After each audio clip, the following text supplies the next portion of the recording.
Atole the cheat way. All you're gonna need is 5 cups of milk and one of these class packets. That's the one that I use. I love it. I chose nuez, which is walnut. It just hits different on a cold, windy, rainy day.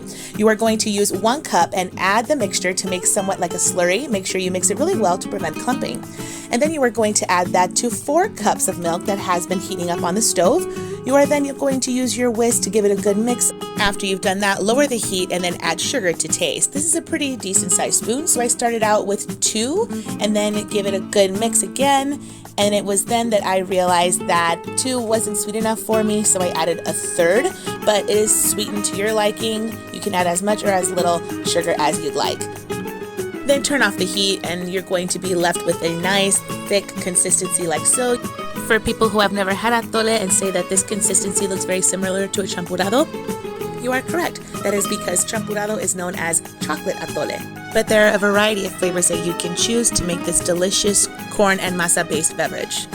You are then going to get your mug of choice. I just felt that this mug was right. And you are going to sit and enjoy. It's that simple, and that's how you make